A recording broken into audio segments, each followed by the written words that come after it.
What's going on, folks? Welcome back to the Lawn Shark channel. So today we're going to do a little bit of a follow-up to our fungus issue that we were dealing with a few weeks ago. If you guys remember, when I first identified that a fungus issue, I went out on Instagram and asked for some assistance from folks to help me identify what it was. The overall consensus was that it was dollar spot, and I bought some Propiconazole for it, and that seemed to take care of the problem.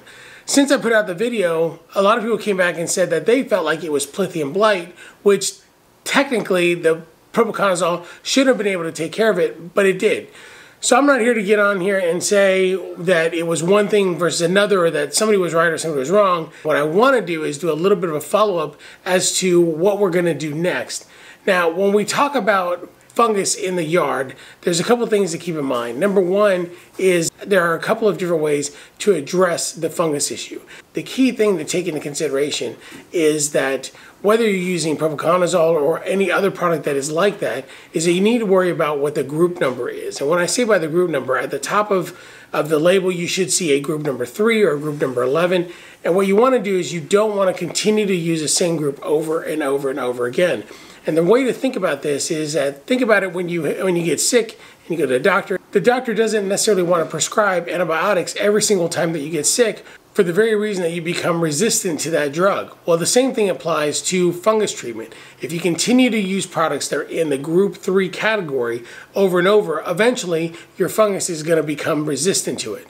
So what you want to do is you want to look at the top of the label where it says, on this particular product is right there, which is group 11 fungicide. And the other reason we're going to go with this particular product is because this particular product continues to work for a longer term than the Propiconazole or any of the group 3 products. The Propiconazole and any of those group 3 products typically work for about 7 to 10 days, and they're effective for that time frame, but then they start to drop off.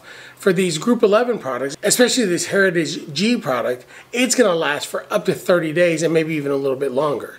So you want to kind of mix the two together. Now, you don't want to just continuously hit the group 11 products. You don't want to continuously hit the group 3 products. You want to kind of intersperse them together. I did 2 applications of the group 3 Propiconazole, and that seemed to take care of all of the issues with our whatever it is that we had, whether it was dollar spot or Pythium blight. It took care of it. This one is going to be a much longer term product. Now, the other thing to keep in mind is that we're coming out of season.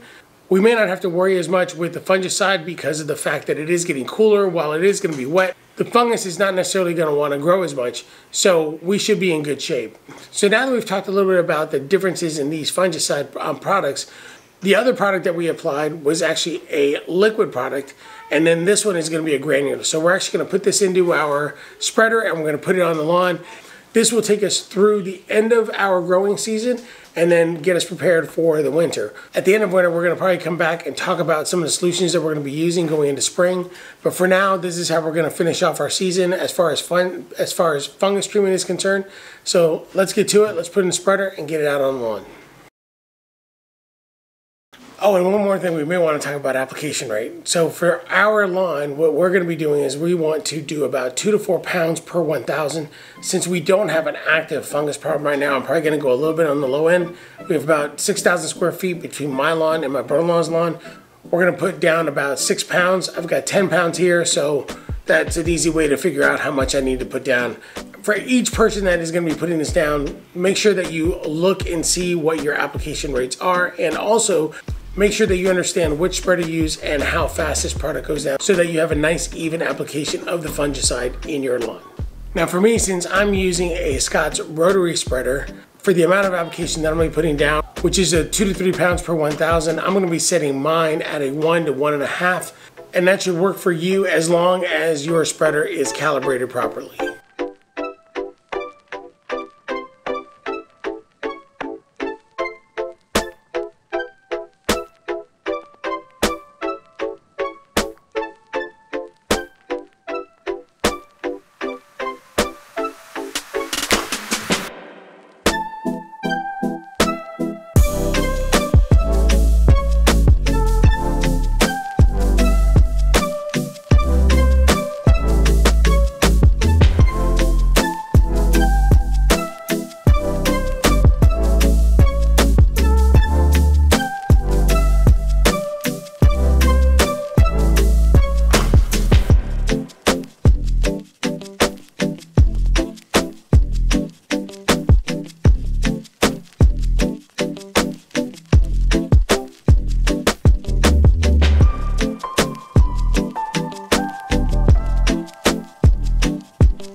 Alright folks, so that's all I've got for you today. A couple things to keep in mind with this product. Number one is that you definitely want to water this in.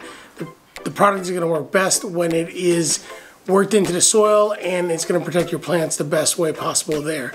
The other thing that you want to keep in mind also is something that's really important to me, because I just finished patching the whole lawn with the turf mend and some of the seed that I had left over. This product is fine for you to use as a pre-seed, a post-seed, a pre-germination, post-germination. You can use it anytime you want, is basically what I'm trying to say. So that it's not really going to hurt the new seedlings or any new seed that you just put down. Those are the two big things you just want to keep in mind: watered in, and that it's safe to be used at any time. This product will be good for over 30 days. And like I said, this is going to take us all the way through our fall season and into the winter, and then we will readdress how we're going to take care of long-term fungus issues in the spring. Hope you guys enjoyed this video, and if you like this video, don't forget to like, don't forget to subscribe, and if you want to be notified of future videos, don't forget to hit that bell, and we'll see you on the next one. Have a great week, everybody.